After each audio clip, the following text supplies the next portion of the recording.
October 7, 1944. By the autumn of World War II, Allied bombers ruled much of the European sky. Day after day, formations of heavy bombers crossed Germany, protected by hundreds of American P-51 Mustangs. For the Luftwaffe, every mission became a desperate fight for survival. Then everything changed. A new aircraft appeared. It didn't climb like other fighters. It didn't turn like other fighters. It simply arrived, faster than anything anyone had ever seen. The Messerschmitt Me-262, the world's first operational jet fighter. American pilots watched in disbelief as the silver jets slashed through bomber formations, fired a burst of cannon shells, and disappeared before escorts could even begin a pursuit. The Me-262 was nearly impossible to catch.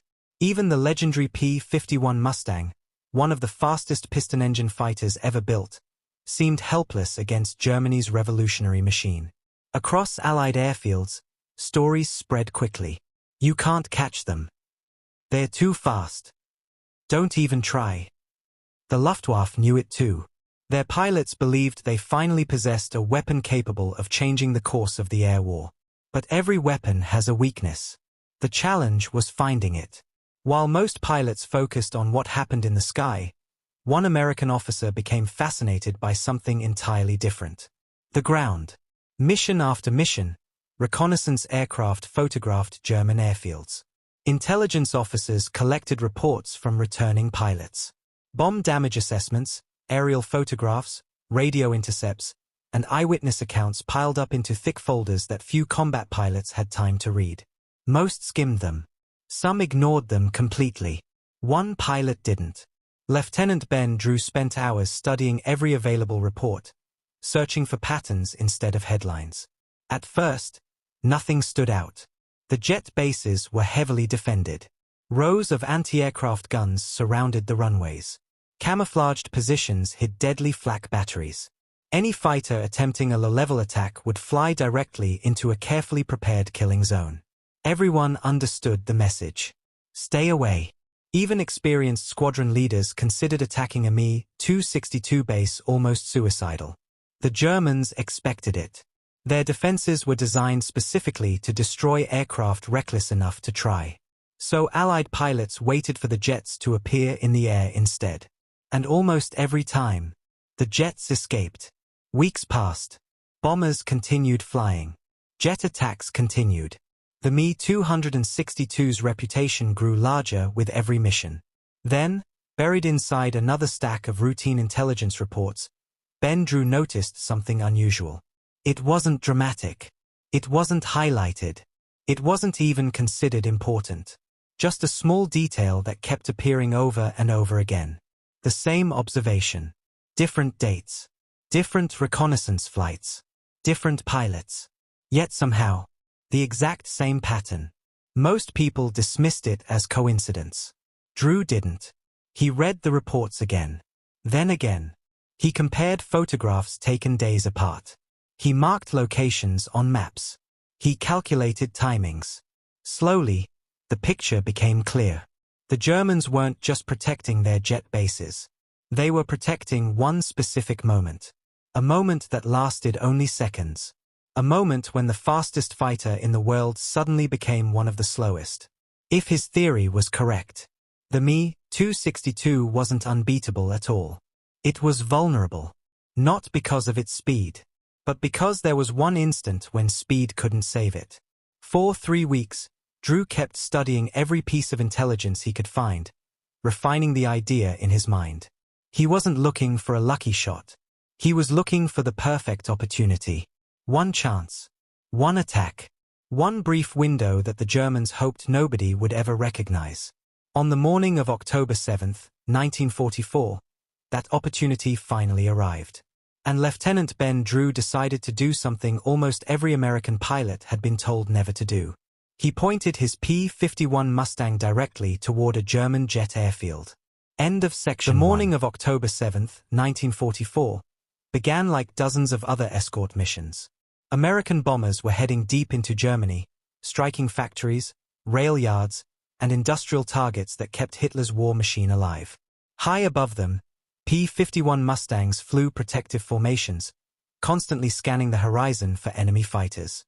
Lieutenant Ben Drew was one of those pilots. He wasn't looking for glory. His primary mission was simple: keep the bombers alive. But as the formation pushed deeper into German airspace, radio traffic carried the familiar warnings. Jet activity reported. Those 3 words instantly changed the atmosphere. Conventional German fighters were dangerous enough, but the Me-262 was something entirely different. It could attack almost at will. By the time escort fighters reacted, the jets were usually already gone. For months, Allied commanders had searched for a reliable way to stop them. Bombing the airfields had achieved only limited success. The Germans repaired runways quickly and dispersed aircraft whenever possible. Chasing the jets in the air rarely worked because the Me-262 simply flew away. There had to be another answer. Ben Drew believed he had found it. As his squadron continued escorting the bombers, he constantly checked the fuel gauge, the position of the sun, and the landmarks below. Everything had to happen at exactly the right time. His earlier research had convinced him that German jet pilots followed a predictable routine. During takeoff and landing, the Me-262's powerful jet engines responded much more slowly than piston engines. Accelerating took precious seconds, and during those moments the aircraft couldn't use its greatest advantage: speed. Even worse for the Germans, every jet had to use the runway. No matter how advanced the aircraft was, it couldn't escape the laws of physics. It still had to climb. It still had to accelerate. And during those brief moments, it became vulnerable. Most Allied pilots knew jets were easier to attack while landing or taking off. The problem wasn't identifying the weakness. The problem was surviving long enough to exploit it. German commanders understood this vulnerability perfectly. That was why Me-262 airfields were surrounded by dense anti-aircraft defenses. Heavy flak batteries, light automatic guns, machine gun nests, and trained crews covered every possible approach. The message was clear: attack the runway, and you die before reaching it. That strategy had worked remarkably well. American fighter pilots usually avoided those airfields altogether. Exactly as the Germans wanted. As Drew looked across the countryside below, he recognized familiar landmarks from countless reconnaissance photographs. The airfield was close. His heartbeat quickened. This wasn't a reckless gamble. It was a calculated decision built on weeks of studying intelligence reports. Still, if he was wrong, neither he nor his wingman might make it home. Moments later, the German airfield came into view. From altitude, everything looked strangely calm. Long concrete runways stretched across the landscape. Camouflaged buildings blended into nearby forests. Flak positions sat almost invisible among trees and earthworks. To anyone else, it looked exactly like every other heavily defended Luftwaffe base. Then Drew saw what he'd been waiting for: movement. 2 Me-262s were preparing to depart. Ground crews rushed away from the aircraft. Jet engines began producing their distinctive gray exhaust trails. The timing couldn't have been better. If the jets became airborne and accelerated, the opportunity would vanish forever. Without hesitation, Drew pushed his Mustang into a steep dive. His wingman followed immediately.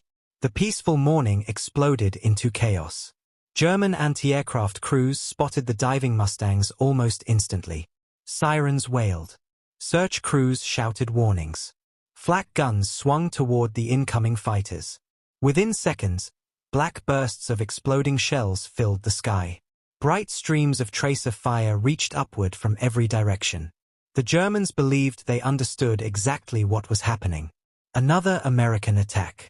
Another pair of fighters flying straight into the trap. Countless others had tried similar attacks. Most never reached the runway. But this time, the Americans weren't attacking blindly. Drew ignored the exploding shells around him. His eyes never left the 2 accelerating jets. Distance closed rapidly. Altitude disappeared beneath his wings. Every second mattered. Every decision had to be perfect. Because once those Me-262s reached full speed, the chance would be gone.